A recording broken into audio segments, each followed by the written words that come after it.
ಸಂಘದ ಪದಾಧಿಕಾರಿಗಳೇ ಮತ್ತು ರಾಜ್ಯದ ಮೂಲೆ ಮೂಲೆಯಿಂದ ಇವತ್ತು ಬರೀ ಎಲ್ಲ ನನ್ನ ಮಹಿಳಾ ನೌಕರಸ್ಥೆ, ಬಹಳ ಸಂತೋಷ ಅನಿಸುತ್ತೆ.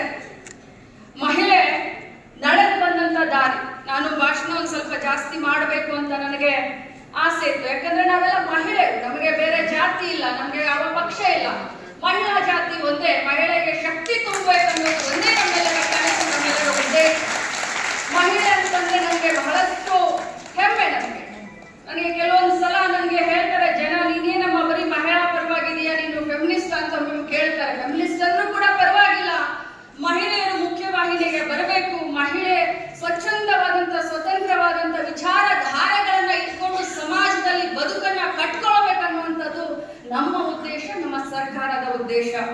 ನಾನೆಲ್ಲ ನನ್ನ ಮಹಿಳಾ ನೌಕರಸ್ಥರ ಅಕ್ಕ ತಂಗಿಯರಿಗೆ ಹೇಳಲಿಕ್ಕೆ ಬಯಸ್ತೇನೆ, ಸರ್ಕಾರ, ಮಾನ್ಯ ಸಿದ್ದರಾಮಯ್ಯ ಸಾಹೇಬ್ರ ಸರ್ಕಾರ ಇರ್ಬೋದು ಅಥವಾ ನಮ್ಮ ಕಾಂಗ್ರೆಸ್ ಪಕ್ಷದ ಸರ್ಕಾರ ಯಾವಾಗ ಬಂದಿದೆ, ಮಹಿಳಾ ನೌಕರಸ್ಥರಿಗೆ ಮತ್ತು ಮಹಿಳೆಯರನ್ನು ಒಳಗೊಂಡಂತ ಅನೇಕ ಕಾನೂನನ್ನ ಮತ್ತು ಯೋಜನೆಯನ್ನ ತರುವಂತ ಕೆಲಸವನ್ನ ಯಾರಾದ್ರೂ ಮಾಡಿದ್ದಾರೆ ಅಂತ ಹೇಳಿದ್ರೆ ನಾವು ಸ್ವಾಭಿಮಾನಿಗಳು ಗಟ್ಟಿಯಾಗಿ ಹೇಳೋಣ, ಅದು ನಮ್ಮ ಸರ್ಕಾರ, ಸಿದ್ದರಾಮಯ್ಯನವರ ಸರ್ಕಾರ, ಕಾಂಗ್ರೆಸ್ ಸರ್ಕಾರ ಅಂತ ಹೇಳೋಣ.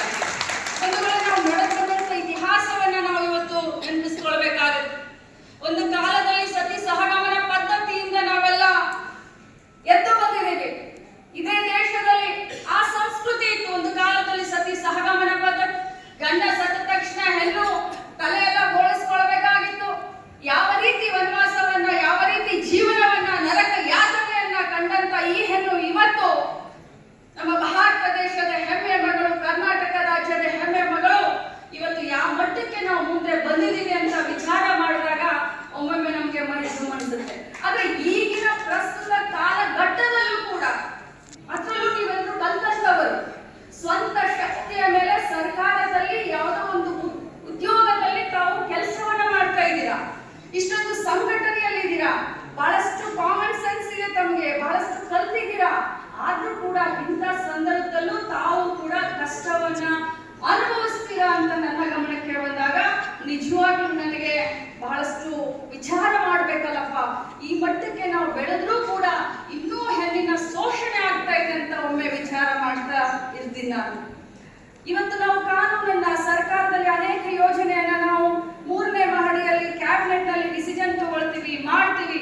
ಆದ್ರೆ ಆ ಸರ್ಕಾರಿ ಯೋಜನೆಗಳನ್ನ ಬೇರೆ ಮಟ್ಟಕ್ಕೆ ತೆಗೆದುಕೊಂಡು ಹೋಗಿ ಯಶಸ್ವಿ ಯಾರು ಮಾಡ್ತಾರೆ ಅಂತಂದ್ರೆ ಅದು ನೀವೆಲ್ಲ ಮಾಡ್ತೀರಿ ಅಂತ ಬಹಳಷ್ಟು ಹೆಮ್ಮೆಯಿಂದ ಹೇಳಲಿಕ್ಕೆ ಬಯಸ್ತೇನೆ.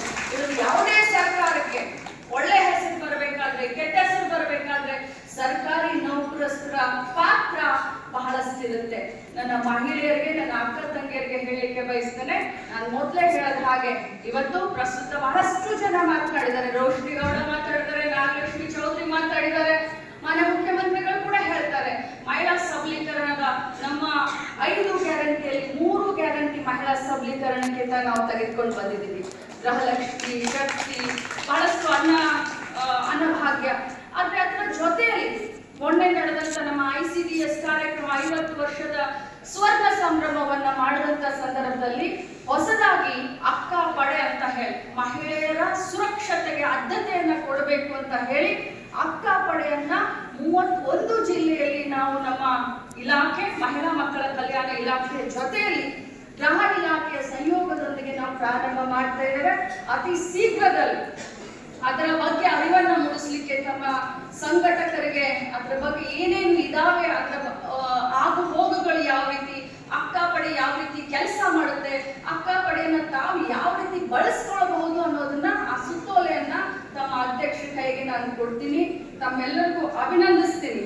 ಇನ್ನೊಂದು ಮಾತನ್ನ ಹೇಳಿ, ಯಾಕಂದ್ರೆ 12 ಗಂಟೆಗೆ ನಮ್ಮ ಕ್ಯಾಬಿನೆಟ್ ಮೀಟಿಂಗ್ ಇತ್ತು. ಆದ್ರೆ ಮಾನ್ಯ ಮುಖ್ಯಮಂತ್ರಿಗಳು ನೋಡಿ, ಉಪಮುಖ್ಯಮಂತ್ರಿಗಳು ಡೆಲ್ಲಿಗೆ ಹೋಗಿದ್ರು ಯಾವುದೋ ಒಂದು ಖಾಸಗಿ ಕಾರ್ಯಕ್ರಮದ ನಿಮಿತ್ತ.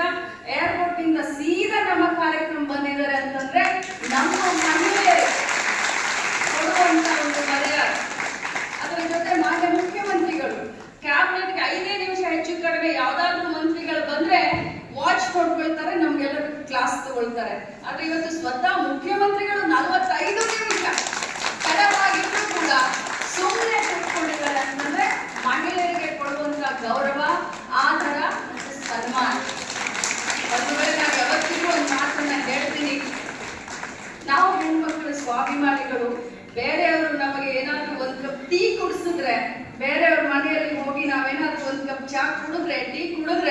ಅದು ನಮಗೆ ಋಣ ಆಗುತ್ತೆ.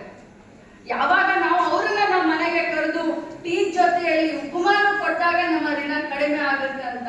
ಆದ್ರೆ ಇವತ್ತು ಒಂದ್ ಮಾತನ್ನ ಹೇಳಲಿಕ್ಕೆ ಬಯಸ್ತೇನೆ, ಅಲ್ಲಿಂದ ಇಲ್ಲಿಯವರೆಗೆ ಕಾಂಗ್ರೆಸ್ ಪಕ್ಷ ಮಹಿಳೆಯರ ಬಗ್ಗೆ, ಮಹಿಳೆಯರಿಗೋಸ್ಕರ ಇದ್ದಂತ ಸರ್ಕಾರ ಮಾಡ್ತಾ ಇರುವಂತಹ ಯೋಜನೆಗಳು ನಾವು ಕೃತಜ್ಞತೆಯನ್ನು ಸಲ್ಲಿಸಬೇಕು.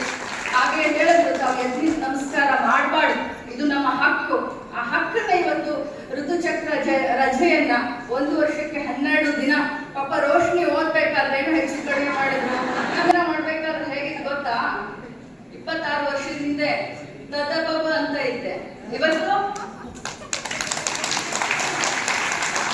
ಹಾಗೆ ಪಾಪ ಪ್ರಯತ್ನ ಮಾಡಿದ್ರು, ಪ್ರಯತ್ನವಾದಿಗಳಿದ್ದಾರೆ.